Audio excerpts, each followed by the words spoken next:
성경 봉독하겠습니다. 오늘 성경 말씀은 전도서 3장 5절에서 6절 말씀입니다. 네, 죄송합니다. 잠언 3장 5절에서 6절 말씀입니다. 구약 성경 잠언 3장 5절에서 6절 말씀을 제가 봉독하겠습니다. 너는 마음을 다하여 여호와를 신뢰하고 내 명철을 의지하지 말라. 너는 범사에 그를 인정하라. 그리하면 내 길을 지도하시리라. 아멘. 제가 이제 요즘 설교를 정장로님 말씀하시지만 제가 평생 동안 살아오면서 은혜 받았던 말씀들 그런 걸 이제 정리해서 말씀을 전하고 있는데요. 저도 재밌어요. 왜냐하면 평생 제게 영향 끼쳤던 말씀들인데 오늘 한번 제가 이렇게 정리를 한다는 것도 저 자신에게 의미가 좀 있습니다. 오늘은 하나님의 인도에 대해서 제가 좀 말씀드리려고 그래요. 소위 인도의 확신이라는 걸 제가 25, 6살에 배웠던 것 같아요. 그때 어떻게 배웠냐면 이제 이제 1:1 양육을 통해서 배웠어요. 1:1 양육. 전 내비게이터 사람들 굉장히 제가 좋아했습니다. 1:1 양육이 참 좋다고 생각해서 UBF 사람한테도 영향을 좀 받았고, 그때 한창 제가 이제 전 지옥교에서 자라는 사람이기 때문에 대학생 선교 활동을 하고 싶었는데 못했어요. 교회에서만 활동하다 보니까 CCC 가서 제가 훈련도 받았어요. 사형리 훈련도 받았고, 또 뭐 여의도에서 빌리그람 집회 왔을 때 CCC 하여튼 뭐 다 참석하고 그랬었는데, 어쨌든 1:1 양육을 통해서 인도의 확신을 배웠어요. 근데 인도의 확신 전에 구원의 확신 배웠고, 기도응답의 확신 배웠고, 또 승리 확신 배웠고, 그리고 인도의 확신 배웠는데, 이게 제 삶에 굉장히 긍정적 영향을 많이 끼쳤어요. 좀 뭔가 어려울 때마다 하나님이 나를 인도하고 계신다, 이런 확신. 그게 오늘 잠언 3장 5절 6절이거든요. 내 명철을 의지하지 말라. 범사에 하나님 인정하라. 그러면 내 길을 지도하시리라 그랬거든요. 이 인도의 확신의 근거 귀절이거든요. 그래서 어려울 때마다 이 귀절 암송하면서 맞아, 하나님 인도하신다 그랬지. 그리고 평생을 살아왔는데요. 회의가 될 때가 있었어요. 이거 하나님 인도 맞나? 실수하신 거 아니야? 이럴 때가 있었어요. 그럴 때 제가 어떻게 넘어왔는가, 오늘 제가 여러분에게 말씀 한번 드려보고 싶고, 제가 오늘 제목은 당신은 하나님의 인도에 만족하십니까? 그랬는데 제가 여러분에게 질문하는 거예요. 오늘 설교 끝날 때 yes, no로 분명히 대답해 주셔야 돼요. 지금까지 여러분 인생 살아오셨는데 지금까지 하나님 인도해 주신 여러분의 삶에 대해서 만족한다 그러면 yes고, 만족하지 못한다 그러면 no. 어떤 사람은 yes and no도 있을 거예요 아마. 아니면 no and yes도 있을 거 같고. 그래서 답변은 이따 나가실 때 하시면 되고요. 자, 제가 성경 한 구절 보여드릴 텐데 이 성경 구절 읽으면 여러분이 은혜가 되는지 시험에 드는지 한번 보시기 바랍니다. 자, 참새 그 구절 좀 보여주세요. 자, 참새 2마리가 있는데 한 아사리온에 팔린대요. 이게 참새구이집이 있었나 봐, 이스라엘에도 참새구이집이. 그 한 아사리온 중 2마리 사는데 참새 한 마리가 땅에 떨어지는 것도 하나님은 허락하지 않으면 안 떨어진다는 거예요. 하나님은 너희들의 머리털까지 세고 계신데, 제 머리털 세고 계실지 모르겠어요. 그러면서 너희는 많은 참새보다 더 귀하니라 그랬어요. 그러면서 두려워하지 말라. 너희는 많은 참새보다 귀하니라. 자, 이 구절 읽을 때 여러분 이게 은혜가 되어 시험에 들어요. 네? 은혜가 되죠. 두려워하지 말라 그랬잖아요. 저는 시험에 들어요. 근데 왜 시험에 드냐면 참새가 한 마리 땅에 떨어지는 것도 하나님이 허락하셔 떨어진다 그랬는데, 그럼 내가 인생 살다가 고난의 늪에 떨어질 때 왜 허락하셨지? 이런 생각이 드는 거예요. 여러분 그런 적 없어요? 그러니까 참새가 땅에 떨어져서 팔리는 것도 하나님이 컨트롤하신다. 이거는 하나님의 통치권을 강조하는 거예요, 어떻게 보면. 그러면 땅에 참새가 떨어지는 것도 그래 떨어져라 허락하신 거예요. 그러면 나도 인생의 나락으로, 인생의 늪 속으로 떨어질 때 떨어져라 허락하신 거잖아요. 그러니까 저 구절이 보는 각도에 따라서 은혜가 되지만 또 다른 관점에서 보면 시험 들어요. 왜 그때 하나님이 간섭 안 하셨지? 왜 떨어지도록 하셨지? 여러분 이제 그 각 종교마다 신관이 있는데 불교의 경우에는요, 선과 악이 다 존재하는 것을 긍정적으로 받아들입니다. 선이 있으면 악이 있어야 된다고 생각해요. 선만 있으면 된다고 생각하지 않습니다. 불교가 사실 힌두교에서 나왔잖아요. 힌두교 신 가운데도 제일 파워가 센 신이 누구냐면 시바 신이에요. 시바 신은 파괴의 신입니다. 죽음의 신과 같아요. 근데 그 신이 왜 가장 파워가 크냐면 죽은 다음에야 다시 살아나지 않냐 이거예요. 창조의 신은 비슈누라 그러는데 비슈누라는 신이 서유를 따지면 좀 더 미치예요. 그러니까 겨울이 와서 다 죽은 것처럼 됐다. 그 다음에 봄이 되면 다시 살아난다. 이건 이제 자연 현상 속에서 신을 찾은 건데, 그러니까 거긴 굳이 악과 선을 그렇게 막 나쁘다고만 그러지도 않아요. 어떤 거기서 선과 악의 조화를 굉장히 추구하죠. 근데 기독교는 그렇지 않아요. 하나님이 통치하세요. 하나님은 절대적인 선이에요. 여러분 만일에 기독교도 선과 악을 인정하는 종교라면 욥이 고난 당했을 때 하나님이 이렇게 말씀하셨어야 옳습니다. 욥한테 가서 내가 참 미안하다. 악한 신이 너를 공격할 때 그때 나도 어떻게 할 수가 없었단다. 악한 신의 영역이 있고 통치권이 있고 나의 통치권이 있고 나의 영역이 있는데 그때 너를 공격할 때, 사탄이 너를 공격할 때 나는 할 수 있는 게 없었어. 참 미안하다. 그러면 욥이 이해했을 거예요. 근데 그건 아니잖아요. 성경 뭐라고 말해요? 사탄도 하나님의 피조물이다 그러거든요. 그러니까 이 말은 뭐냐면 하나님의 절대 주권을 강조하는 것이고, 오늘 참새 한 마리가 땅에 떨어지는 것도 하나님이 오케이 하지 않으면 안 떨어진다 이거예요. 물론 적극적으로 떨어져라 그러지는 않아요. 하나님. 그 오해하시면 안 돼요. 여러분이 나락에 떨어질 때 하나님 너 떨어져라 그러지 않아요. 그냥 내버려 두시는 거예요. 이걸 육이라는 말 쓰는 거예요. 예. 그러니까 선택은 붙잡아 주시는 거고 유기는 내어버려 두셨다 이거예요. 예. 허락하셨다는 거예요, 그게. 그렇지만 어쨌든 간에 분명한 건 하나님의 절대 주권과 절대 통치에 대해서 성경은 강조하고 있기 때문에 그게 우리에게 안전을 보장해 주기도 하지만 때로는 시험의 요소가 되기도 한다는 거예요. 여기까지 무슨 얘기인지 아시겠죠? 제가요, 두 가지 케이스를 말씀드릴게요. 제 인생 속에 나타났던 하나님의 인도의 긍정적인 것과 또 하나 부정적인 것, 이 두 가지를 말씀드리면서 제가 실제 얘기를 좀 오늘 하려고 합니다. 먼저 긍정적인 케이스는요, 제가 32살에 목사 안수를 받았는데 할렐루야 교회 시절이에요. 33살에 할렐루야 교회 임시 당회장이 됐다는 거예요. 그때 이종류 목사님께서 담임 목사 하셨는데 충원교회를 그냥 가셨어요. 제 위에 선임 부목사님들이 계셨어요. 근데 이런저런 이유로 그분들이 다 이제 사임하시게 되고 뭐 떠나시게 되고 그러면서 그다음에 이제 제가 그다음 이 됐는데 어느 날 장로님들이 저보고 임시 당회장을 하라 그러시더라고요. 그래서 저는 그때 어떤 상태였냐면 제가 유학 가려고 열심히 준비하고 있었던 때예요. 마음으로만, 시간으로 준비 못했어요. 마음으로만 준비하고 있었어요. 난 이제 공부하러 가야 되겠다. 근데 갑자기 그런 일이 생겼는데 저보고 임시 당회장 하라는 거예요.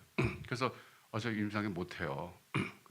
그때 교인이 출석이 그때 당시 한 400명 모일 때였는데 주일 예배를 3부로 나눠서 드렸어요. 1, 2, 3부 있었어요. 저보고 그러면 2달만 하래요. 그때가 88년도 10월 달이었어요.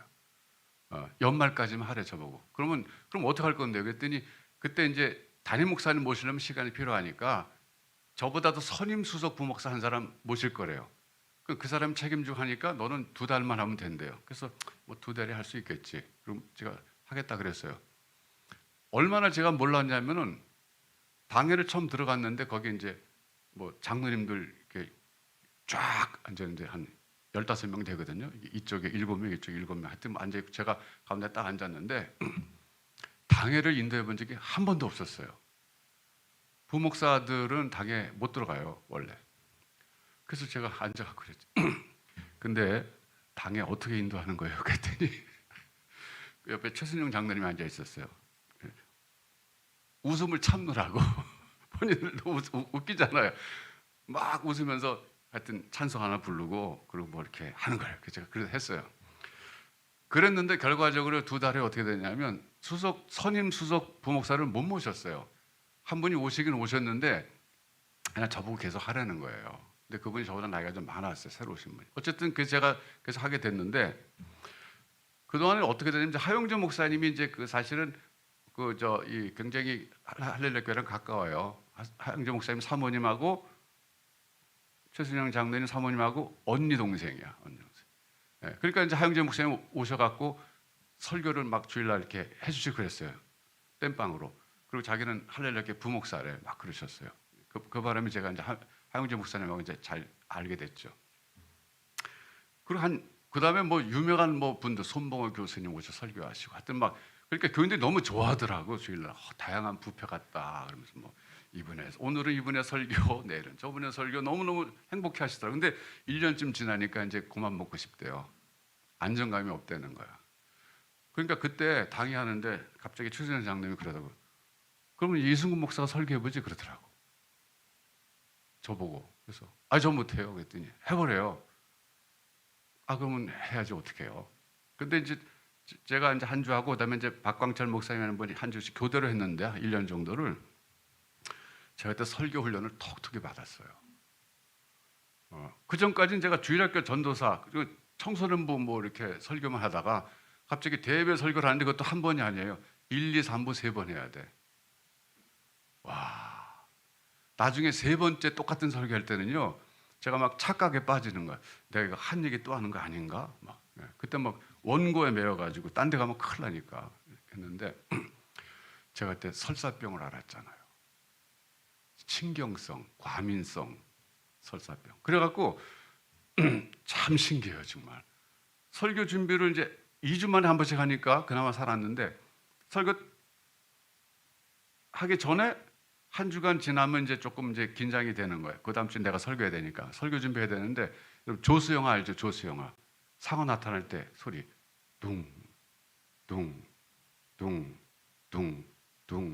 둥둥둥둥둥둥둥둥둥둥둥둥 나타나잖아요. 이게 월요일부터 주말로 갈수록 이게 속도가 빨라지는 거야. 둥둥둥. 그러면서 영락없이 토요일 되면 설사가 나와요.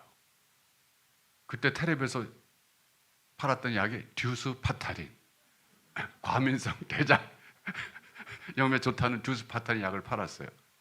와, 저건 내가 먹어야 된다. 근데 안 먹었어요.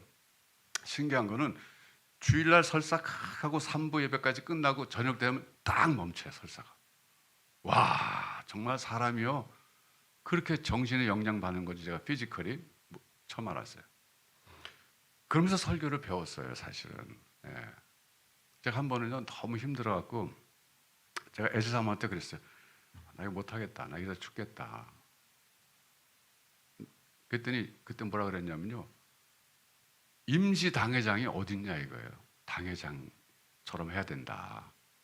하나님 지금 뜻이 계셔서 지금 당회장 역할하라 그러신 거지 임시는 사람들이 붙여진 거지만 지금 책임지라 이게 저보고 그 말이 그냥 한 대 제가 얻어맞은 것 같더라고요. 정말 잘해야 되겠구나. 그러자 했는데 그때 제가 어떤 생각했냐면 왜 하나님 나에게 이렇게 어려운 짐을 맡기셨지? 왜 이렇게 고통스럽게 하시지? 왜 이렇게 맨날 설사하게 만드시고? 근데 이제 제가 나중에 지나놓고 보니까요. 그때 하나님이 제게 목회 훈련을 다 시키신 거였어요. 그러니까 목사 안 세워진 지 1년밖에 안 됐으니까 애잖아요 사실은. 나이도 33살이었어요 제가 그때. 장로님도 전부 50대고 그러니까 제가 뭐 어떻게 대화도 안 되는 것 같고 교인들도 다 지금 나이가 많고 그런데 근데 하나님 그때 제 목회 훈련을 시키셔갖고 그때 제가 정말 목회 전반적인 걸 다 배웠기 때문에 나중에 제가 베들교회 담임 목사로 갔을 때 솔직히 말씀드리면 배운 거 다 써먹었어요 그때. 힘들지가 않더라고요. 예. 더군다나 김상보 목사님이 베델교회를 목회하고 오셔서 할렐루야교회도 그런 시스템으로 위원회 시스템으로 바꿨거든요. 그러니까 뭐 그건 굉장히 평신도들에게 어떤 자율권을 주는 거예요. 우리 순바팀 그러면 지금 그 장지호 집사님이 팀장이시고 저는 그냥 아까 뭐라 그랬지? 저를 지원팀이잖아요. 저는. 예. 이게 다 팀별로 알아서 하는 거거든요. 위원회가.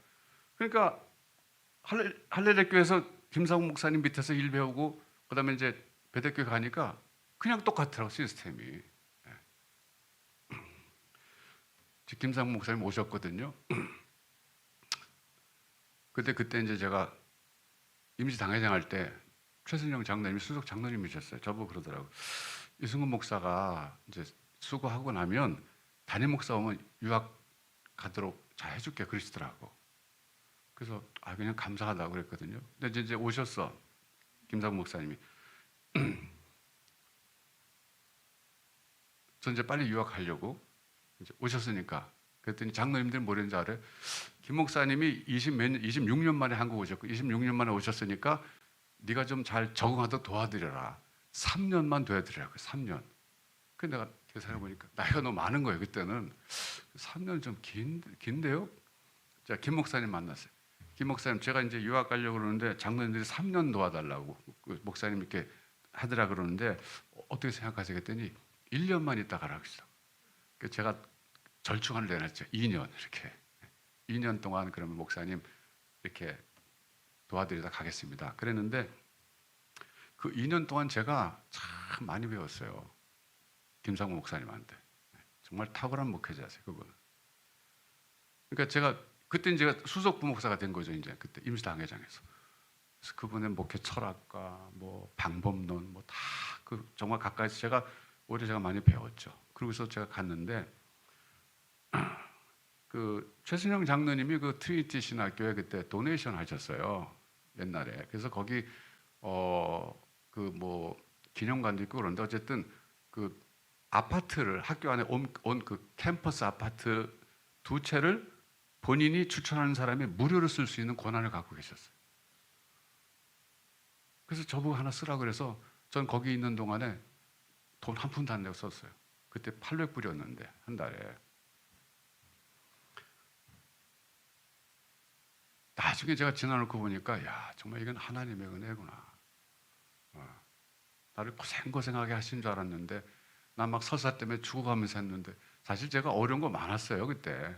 한 번은 뭐 장로님들과 안수집산 그룹이 막 그냥 대립하시더라고. 제가 임시당회장 시절에. 너무 힘들어갖고 정말 못하겠더라고. 그래서 한번 재직했대. 그래 재직했대. 거기 한 재직이 한 300~400명 되니까 쫙 있는데 제가 그랬어요. 어린 사람 임시당회장 하라 그래놓고 제가 이렇게 말했어요. 어린 사람 임시당회장 하라 그래놓고 장로님들하고 안수집사님들이 싸우면 제가 어떻게 하겠냐고. 저 그만하겠다 그랬어요. 그랬더니 그때 좀 조용해지시더라고. 본인들이 우리가 좀 너무 심했구나 그런 거예요. 네, 어린 송아지 저라 허리 휘겠다 그런 순간도 있었고요.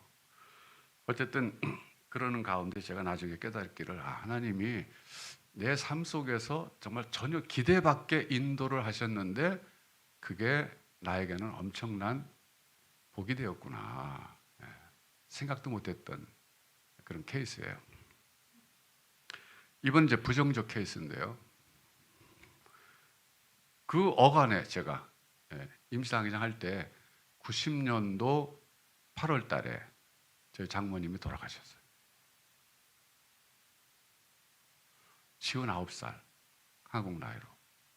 근데 이제 여기 스텐트 하러 병원에 입원하셨는데 체질적으로 좀 약이 부작용이 있던 거예요. 근데 그걸 몰랐던 거예요, 병원에서. 스텐트를 하고 나서 회복되는 중간에 약의 부작용으로 돌아가셨어요. 그때 그 충격은 이루 말할 수가 없었어요. 그러니까 제가 한창 할렐루야께서 설교하면서 뭐 목회를 많이 배우고 그럴 때였는데, 그러니까 88년도 제가 10월 달에 임시당회장 했으니까 90년도 8월 달이니까 뭐 하여튼 그때 제가 설교를 하게 됐어요. 그 이후에 장례식 하고 나서. 그때 제가 제목을 뭐라 그랬냐면 하나님의 이해할 수 없는 인도라는 제목을 설교를 했어요. 그러니까 이걸 하나님의 인도가 아니라고 부정할 수 없어요. 왜? 참새 한 마리가 땅에 떨어지는 것도 하나님이 허락하지 않으면 안 떨어진다 그랬는데, 아니 장모님의 생명이 땅에 떨어지는데 이거 하나님이 모르고 계셨다 있을 수 없잖아요. 그냥 내버려 두신 거거든요. 그러니까 하나님의 인도는 인도인데 이해할 수 없는 인도인 거예요. 그 제목을 하나님의 이해할 수 없는 인도를 붙였어요. 퀘스천이 생겼어요. 근데 사실 제가 좀 더 정확하게 제목을 붙이려면 이렇게 붙이고 싶었어요. 이해할 수 없는 하나님의 이해할 수 없는 인도. 이렇게. 하나님도 잘 이해 못 하잖아요, 우리가.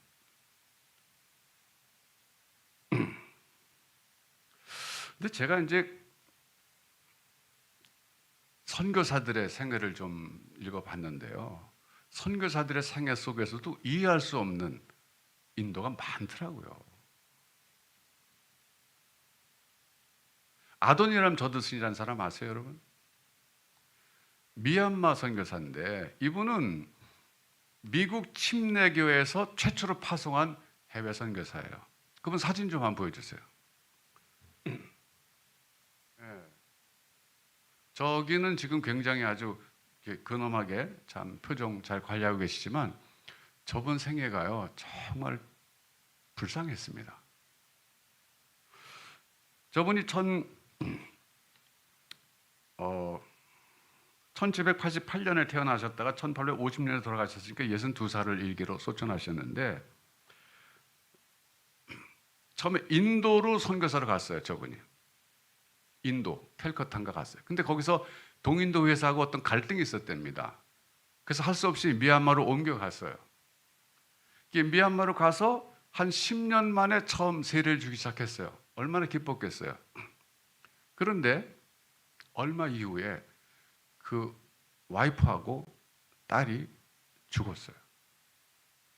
아마 풍토병으로 죽었을 거예요. 그 당시에. 근데 저분이 선교한 사람들은 카렌족이에요. 여러분 카렌족 다큐멘터리 많이 보셨죠? 카렌족에 가서 선교하기 시작했는데 저분이 한 것은 성경 번역이었어요. 미얀마 언어를 배워갖고 성경 번역하는 일을 주력을 했는데 와이프하고 딸이 죽은 거예요. 기가 막히지 않아요, 여러분? 아니 선교사로 갔는데 하나님 보호해 주셔야지. 그게 뭐 하시는 거예요, 하나님이? 하나님 실수하신 거 아니에요? 2년 동안 우울증 걸려서 거의 일을 못했어요, 이분이 그때. 그러다 간신히 일어나가지고 또 다시 사역을 시작했는데 한 10년쯤 지났을 때 거기 싱글로 와 있던 싱글이 아니 어떤 여자 선교사님인데 그분 아마 남편이 돌아가셨을 거예요. 재혼을 했어요. 재혼을 했는데 재혼하고 나서 한 10년쯤 같이 사역을 하는데 미국으로 또 출장 가는 길이 있었어요. 펀드레이징 하러. 그 여행 도중에 그 재혼한 부인이 또 죽어요.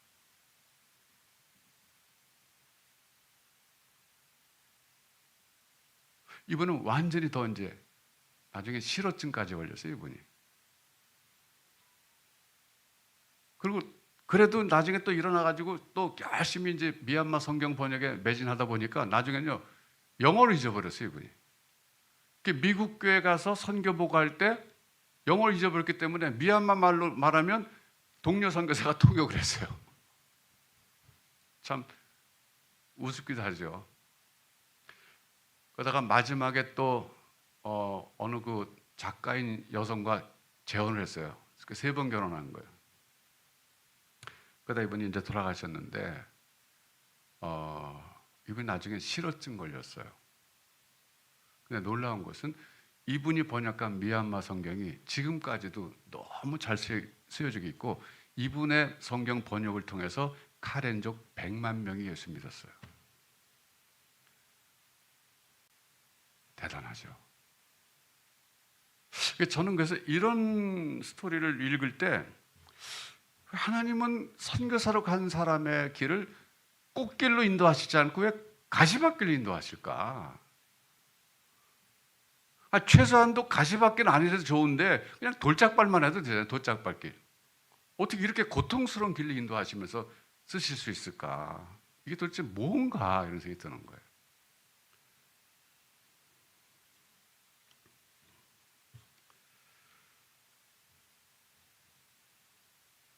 저는 이런 아도니람 더드슨이라든지 우리 장모님의 소천 같은 걸 생각해 보면 하나님의 인도를 부인할 수도 없지만 이해는 안 돼요. 저는 지금도 이해는 안 돼요. 지금도 이해가 안 돼요. 제가 92년도에 미국 가가지고 처음 1년 지나자마자 여름방학 때 우리 부모님과 장인어른을 모셨어요. 3분. 그때 지금도 제가 마음 아픈 거는 그때 장모님 살아계셨으면 미국 때 오셔가지고 얼마나 행복해 하셨을까. 우리 장모님이요 정말 고생 많이 하셨거든요. 남의 빚보증 서줬어요. 괜히 그때 당시에 남의 빚보증 서줬다가 그 사람이 떼먹고 도망가는 바람에 평생을 그 빚을 갚은 거예요. 저희 장인어른이. 네.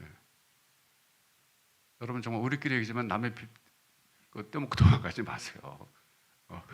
정말 가슴 아픈 일이에요.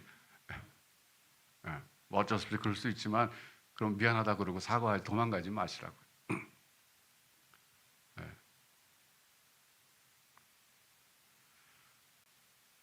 그리고 장모님이 고생하셨는데 제가 어느 날 이제 평안교회 갔다가 좀 위로받은 일이 있었는데 거기 정말 헌신적인 장로님이 계시는데 그분이 그러더라고요. 사실은요 제가 예수 믿게 된 게 우리 장모님 때문에 예수 믿게 됐다 그러더라고. 그래서 어떻게 그랬더니 장모님 자기를 전도했대요. 그래서 예수 믿고 평안교회 장로가 돼가지고 열심히 섬긴다고 해서 그게 위로가 되더라고. 하나님이 우리가 다 모르는 우리 장모님의 상해 속에서 하나님이 역사하시고 쓰신 게 있구나. 그렇게 있구나. 신학생들도 도우시고.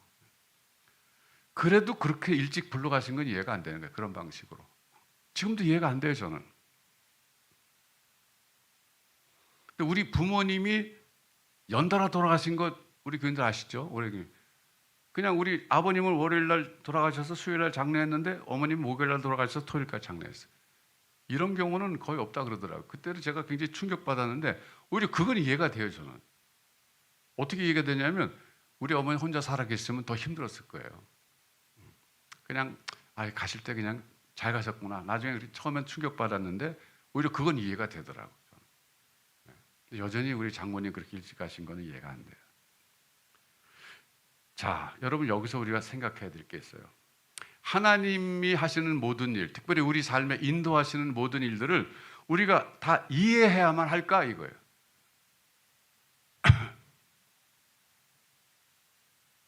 하나님께서 하시는 모든 일을 다 이해해야만 하나님을 신뢰한다면 그건 잘못된 생각이에요. 그 선을 넘은 생각이에요. 어떻게 우리가 하나님 하시는 모든 일을 다 이해할 수 있어요? 이해 못하죠. 그러니까 하나님의 인도를 생각할 때 이렇게 이해할 수 없는 인도가 우리 생애 속에 자꾸 이렇게 생긴단 말이에요. 그래도 하나님을 이해할 수 있는 길이 하나 있어요. 이해는 안 되지만 그게 뭐냐면 하나님에 대한 절대적인 신뢰예요.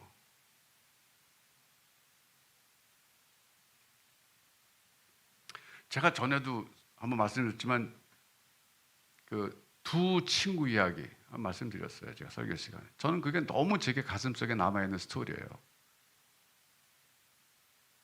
프랑스 혁명 중에 두 친구가 있었는데 한 친구가 억울하게 누명을 당해서 사형을 기다리고 있었어요. 근데 그때만 해도 대리 죄수가 누가 들어오면 잠깐 외출이 됐던 모양이에요. 자기 죽기 전에 어머니 보고 싶다고 자기 친구 보고 와서 자기 대신 감옥에 좀 있어달라 그래서 감옥에 대신 있게 되고 이 친구가 어머니 만나보러 가게 됐어요. 오기로 한 날짜가 됐는데 안 오는 거예요. 사형 집행일이 됐어요. 그랬더니 감옥에 갇혀있는 친구에게 간수들이 놀리는 거예요. 너 바보다 세상에. 죽으러 올 친구 어딨냐. 너 속인 거다. 그런데 이 친구가 그러는 거예요. 나는 그 친구가 반드시 올 거라고 믿는다. 만일에 못 온다면 못 올 만한 이유가 있을 것이다. 그랬어요. 사형 집행을 막 하려고 그러는데 그 친구가 달려왔어요. 내가 오려고 그러는데 혁명이 일어나가지고 길이 막혀서 돌아오느라고 늦었다. 그 친구 풀어줘라. 내가 이제 죽으러 왔다. 그래서 거기 감동받아갖고 그 사람도 안 죽였다는 얘기예요.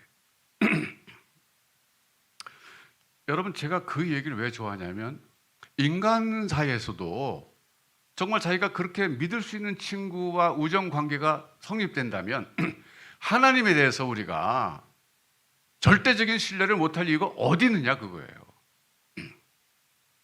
더군다나 그분은 자기 아들을 세상에 보내셔서 내 대신 죽게 하실 만큼 나를 사랑하신 분이라는 거예요.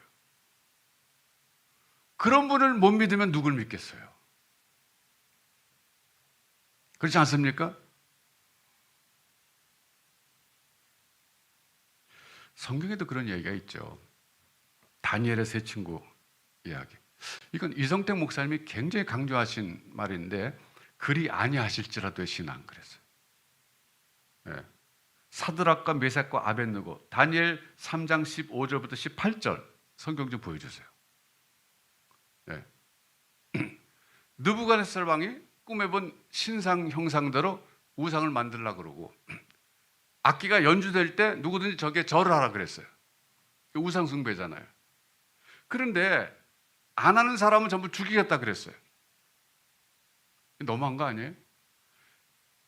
거기에 사드락과 메섹과 아벳느고는 하지 않았어요. 밀고가 들어갔어요. 그 세 사람 안 했습니다. 그러니까 느부갓네살이 불렀어요. 너희들 왜 안 했느냐? 내가 하라 그랬는데 죽으려고 작정했느냐 그런 거죠. 그랬을 때 그랬어요. 느부갓네살이 교만하게 말했어요. 너희들을 내 손에서 구원할 신이 어디 있느냐 그랬어요. 얼마나 교만한 얘기예요. 그때 세 친구가 뭐라고 했냐면 우리가 믿는 하나님은 우리를 구원하실 것입니다. 당신의 손에서 구원하실 겁니다. 근데 그리 아니하실지라도 우리는 절하지 않습니다. 그래서 와, 이거 정말 대단한 신앙 아니에요? 그러니까 하나님이 자기를 구원하실 걸 믿어요. 그런데 그렇게 하지 않는다 할지라도 절하지 않는다 이게.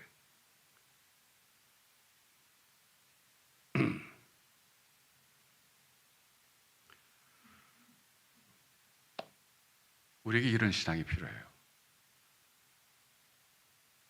이런 신앙이 있을 때 인도의 확신을 확신할 수 있어요.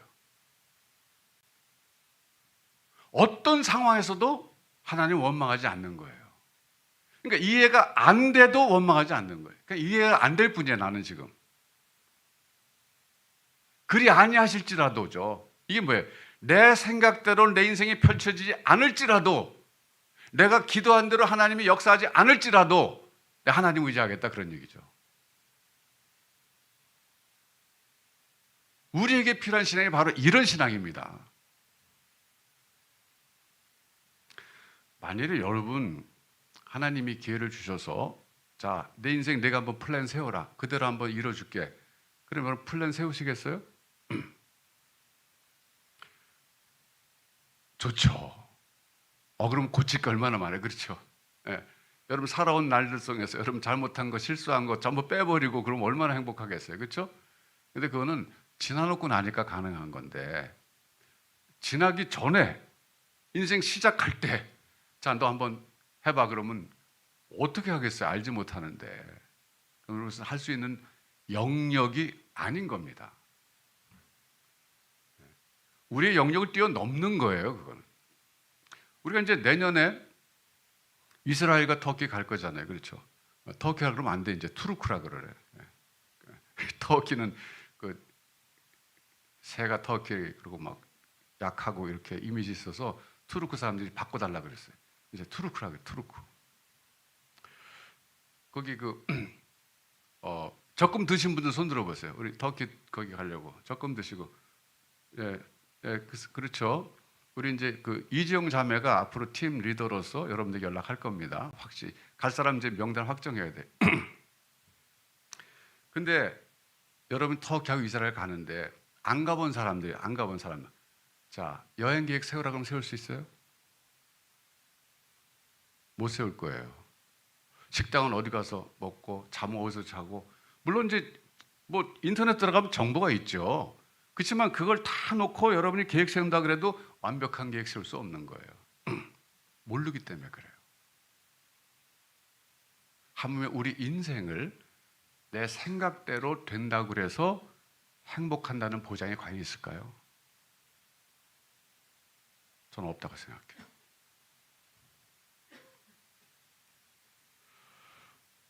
그리 아니하실지라도 내가 이해가 안 되고 하나님 내 생각과 내 기도대로 안 해주셨다 할지라도 난 하나님 원망하지 않습니다. 난 끝까지 하나님을 신뢰하겠습니다. 이런 신앙이에요. 오늘 이제 부를 찬양 가운데 하나가 그리 아니하실지라도 이거 그 곡이 있더라고요. 그래서 제가 이제 그 봤는데 주일학교용이야 곡이. 이거는요 곡이 그렇게 밝으면 안 돼. 너무 밝아 노래가. 예. 단조로 시작해야 돼. 이거는 장조로 시작하면 안 되는 거예요. 장시환이 그렇지 않아요? 예. 그리 아니하실지라도 뭐 랄랄라 뭐 이런 것 같아. 아니고 막 좀 이렇게 우울하게 시작해갖고 마지막에 좀 장조로 끝나면 그런 대로 좀 될 것 같은데, 근데 뭐 곡이 없더라고요. 그냥 가수를 그거 부르려고 그래요. 여러분, 우리가 살아오면서 지금까지 하나님의 인도라고 믿고 왔는데, 제가 처음 질문을 돌아갑니다. 여러분이 보실 때 하나님의 인도에 만족하십니까? 이제 대답하실 시간이에요.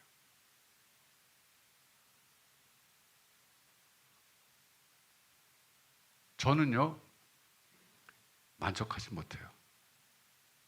제 답은 아니에요. 그럼 뭐냐? 저는 근데 감사해요. 믿음으로 감사해요. 지금까지도 감사하는 건 많지만 앞으로도 내다보면서 하나님께 믿음으로 그냥 감사해요. 그리 아니하실지라도 저는 하나님께 감사해요. 그게 제 답이에요. 저는. 여러분 나름대로 생각해 보세요. 만족합니다 그러면 여러분 정말 복받은 사람들이에요. 그런 사람도 아마 있을 거예요. 근데 아마 저 같은 사람도 있을 거예요. 그냥 감사해요. 과분해요. 하나님과 내가 과분해요. 또 믿음으로 감사해요. 앞으로.